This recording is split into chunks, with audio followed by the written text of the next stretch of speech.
It is officially the Jordan Love era in Green Bay. They just traded Aaron Rodgers to the New York Jets. I'm going to get the official trade details in case you haven't seen it. The Jets get Aaron Rodgers, pick 15 in this draft, and a fifth rounder, pick 170. The Packers get pick 13 in this draft, a second rounder, pick number 42, a sixth rounder, pick 207, and then a conditional 2024 second round pick that becomes a first round pick if a snap percentage is met. Now, Aaron Rodgers is the starter, so that snap percentage is probably going to be met, in which case that's probably a 2024 first round pick. It's kind of like the Carson Wentz Eagles Colts trade 2 years ago that we saw. So, most likely a 2024 first, also, as long as Rodgers doesn't get hurt. But that puts the Green Bay Packers up on the clock at pick 13. I'm going to get you guys a 7-round mock draft. I just put out one for the Jets. Now we're looking at the Packers side of this, and let's just go ahead and get right into the board. One of the dudes I would love here for them is JSN. You're bringing in a young dude in Jordan Love with not much playing experience. I would love to get a dude like JSN in on this offense to help him, even though Green Bay hasn't targeted first-round receivers. How funny would it be if they finally draft a first-round receiver once Aaron Rodgers leaves? But he ends up going to the Texans right before this, which I think is a very real possibility in the actual draft. So we don't get him. I've heard a small little buzz around Bijan to the Packers, but I think Aaron Jones and AJ Dillon have a good committee, and I don't think they should spend a first round pick on Bijan. So for me, we know that they like their athletic big edge rushers. So Miles Murphy and Nolan Smith are two guys I think that are definitely on the Packers board. And then also a dude like Dalton Kincaid or Michael Mayer for tight end would also be there. I know that tight end's kind of the boring pick right now, but I mean, like looking at their roster, I mean, their starting tight end right now is Josiah DeGuara, Tyler Davis, Austin Allen, and Nick Gugamos. I'm gonna be honest. I like to think I'm a very savvy person in the league and know a lot of football players, but I'm gonna be real with you. I have no idea who any of those dudes are. So I'm gonna take the best tight end available, and I've had it differently throughout the season. I've been thinking back and forth, but for me, I'm going to take just the best, most safe tight end, and I'm going to go Michael Mayer. I think Michael Mayer, just as a prospect, is a safer and better tight end. He is boring in the best way possible in this draft, where like he's just such a good player. You don't have to think about it. He's going to be a great tight end, great possession dude, incredible in the red zone. He's a very good blocker too. I mean, he just does everything you want. He's kind of like, I heard someone compare him earlier to like Tyler Linderbaum from last year, where like he's just a really good player, and it's almost like boring to talk about him just because he's so good. But so I'm just going to take them that. And like I said, it's a boring pick. I know everyone picks tight end for them, but like I don't know who their starting tight end is, right? I've never heard of Josiah DeGuara in my life, and I'm sorry, he might be an incredible player, but I haven't heard of him, so they need a tight end. So that's where we're going. Now big up on the second round. I think they're good at linebacker, which is a strength of the second round, I think. So they're not going to be in that market. Looking at their other positions, they could definitely use some more D linemen, like I mentioned earlier. Safety is another position they could use. And they could attack just depth at linebacker, but that's more or corner. Sorry, that's probably just later in the draft though. And obviously, just more depth at the O line. I think any team in the NFL can have more depth at the O line, and then receivers, the last one. But looking at who we have available, if we do look at the defensive ends still available, I do like probably my number one guy left available. It would be either Felix or BJ Ojolari. I do like Felix and Aduke Azama for them. I think he could be a good fit in what they want to do. Receiver wise, I mean, I think I'm gonna wait on receiver for them in this position. So we're looking at either edge or probably we could use more corner, but they do have Jair, great corner one. Eric Stokes they spent a really high pick on. And Russell Douglas has been balling lately. So the only other option I could think for them is if they want to go safety and kind of like I said, safety can get rough in this class. So Sidney Brown would be the dude I'd look at. But I just think there's more value in edge. So we're gonna go edge.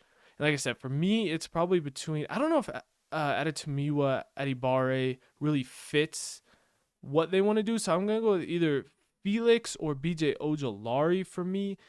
And for my money, this is a hard one because I do like both of these guys. We're going to go with BJ Ojolari just for that size. I mean, I could just go pick Felix right here, but I just like maybe BJ Ojolari just with his size maybe has a higher floor than Felix. So yeah, we'll see. And then basically everything I just said in my conversation is the exact same thing I can say for pick 45. We're literally 3 picks later. Um, so I might go ahead and try and jump in on this because like Darnell Savage hasn't really lived up to what they thought he could be, picking him in the first round. Then Tarvarius Moore is their other safeties. They definitely need some help there. And this safety class is not very great, but I think there's a small little tier in this second round here, and then it gets rough after. So for me, it's either Antonio Johnson or Sidney Brown. Um, and they could really use either. I think Antonio Johnson is more of your bigger guy that maybe he'll play slot corner more in the NFL, and Sidney Brown can play anywhere. I mean, this dude can be a linebacker, he can be free safety, strong safety, nickel corner. I mean, he can really do it all. So I'm gonna go with him. I'm gonna go with Sidney Brown just because he brings that versatility and just the fact that he can play pretty much anywhere in that safety. He's an incredible athlete. I just think that's gonna be really nice for them. As if you can't tell, I like versatile dudes in this draft where if you can play multiple positions because it just helps your team out so much more. Where like you're not pigeonholed into needing a strong safety because you have this player. If you have Sidney Brown, I mean, you can get whoever else you want for the other safety, and he'll play whatever you need. So I like that kind of versatility in the second round for him. Now we're back up at pick 78. Looking at what's available, this could be a good time to dip into the receiver market. If you want to take a chance on a electric dude like Tank Dell. I mean, they don't really have a smaller dude like that. They got Christian Watson, who's kind of your outside, big, tall, fast receiver. Romeo Dubs, and like contested catch, big receiver. I mean, and then that's really it. So I think they could use a fast dude. Brings like a smaller dude. So I think Tank Dell, Marvin Mims, Tyler Scott, I think are 3 dudes that definitely would fit what they want to do. Bring Jordan Love some help. I think for my money here, I am going to go ahead and grab Tank Dell. I think he just brings something different that they don't really have at that receiver position, and that smaller, just electric dude who can, take stuff underneath, make big plays out of them, super fast. He's good at getting off press even. He had a really good week at the Senior Bowl. It'll be interesting to see where he ends up going just because of his size. I think third round is a really good spot for him, so we'll go ahead and snag him there. Now we got a lot of picks in this draft, so I'm not gonna.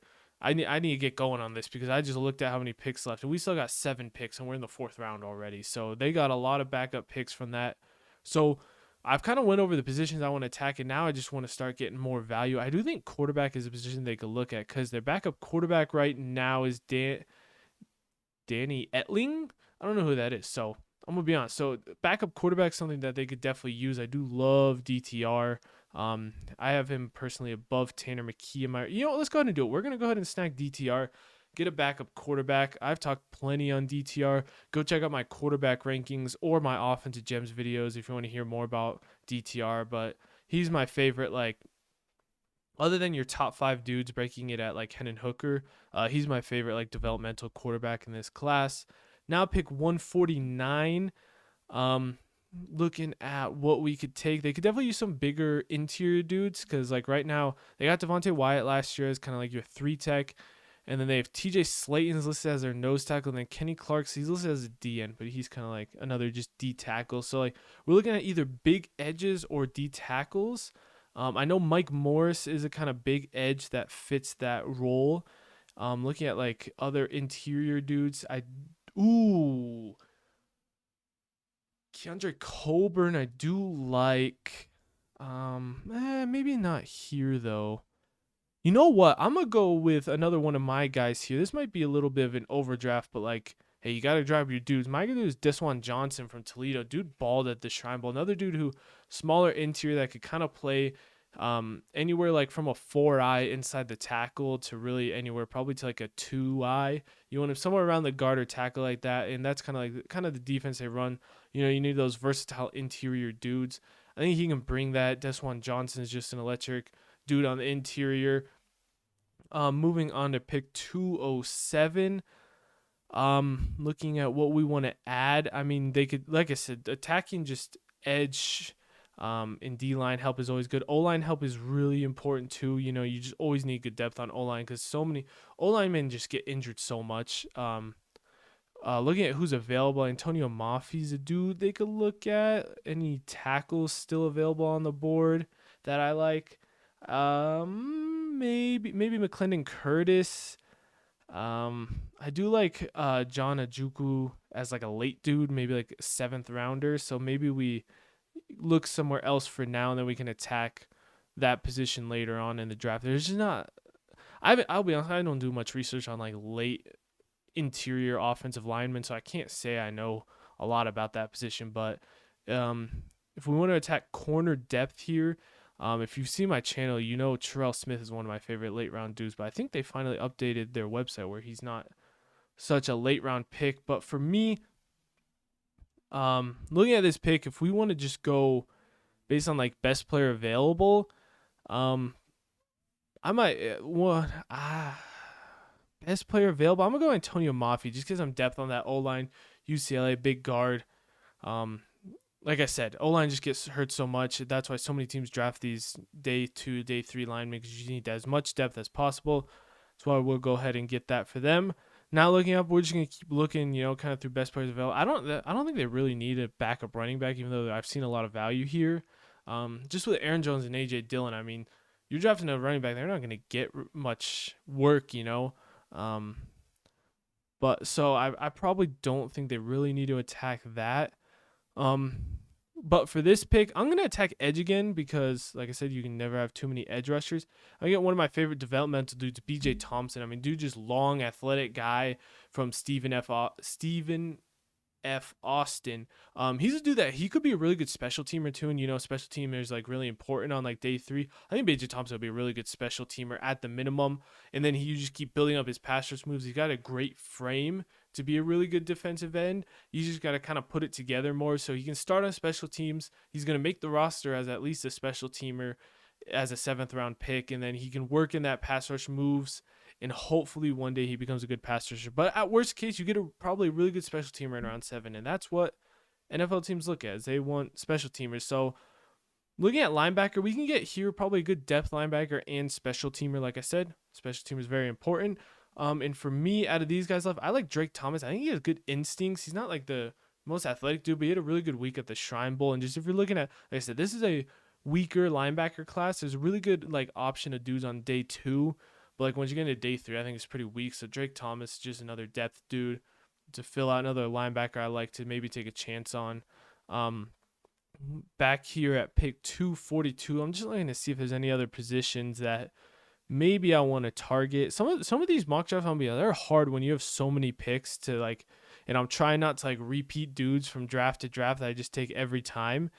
It's hard with how many dudes there are sometimes in the draft, when they get a lot of picks, because it's hard to predict these last ones. They're just more fun. I think you could always just use more receiver help. I think 2 is something that like I said, they kind of have that. If we're looking at who's available, like Justin Shorter or Darius Davis could be a good return dude for them. I don't think Dell can return, so on that, maybe. Oh, I said we were gonna attack tackle, and I forgot. Looking at the tackles available, is anyone that I like? Trevor Reed from Louisiana might be the pick for me here. Might be one of the only dudes I actually know about. We'll go ahead and get Trevor Reed, get some more depth on that O line, and we have one more pick. Just take a fun pick.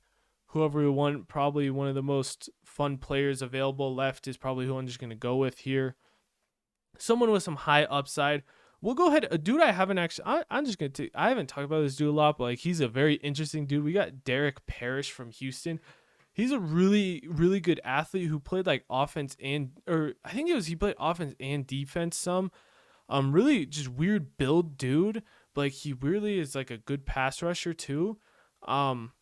So I don't really know. I guess they list him as an edge, and that's kind of what they're looking at him. He's a dude at the Shrine Bowl, but like he's actually more like, for not being like a full-time edge rusher at Houston. I mean, this dude has some good developmental like skills at edge rusher.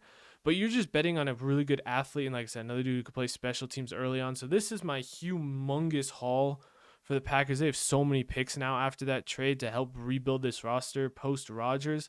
Like I said, Michael Mayer, probably the boring pick, but I think he's just the best overall pick if you're looking at where they want to go. I wouldn't be surprised. I think Miles Murphy is dude who I had penciled in at 15 before here. Could still be the pick at 13. I think they would love a dude like Miles Murphy, so don't be surprised if you see like a Miles Murphy, JSN, Nolan Smith. I think those are some of the dudes to look at for this pick if it's not Michael Mayer, like Dalton Kincaid. Edge rusher, I think, is definitely a good move if they don't go in round 1 to go in round 2. BJ Ojolari, Sidney Brown, they have a little bit of an overdraft, but like I think if you want a safety, you kind of have to overdraft like a Sidney Brown or Antonio Johnson in this class because it gets rough after that. And then just filling out the roster, DTR as a backup quarterback, get some more depth on the O-line and D-line, and some special teamers here in the late round. Anyways, let me know what you guys thought of the trade. I think the Packers got a great haul for Aaron Rodgers, and this is how I would rebuild their roster through the draft this year. That's going to do it. I will see you guys for the next video. Thank you so much for watching.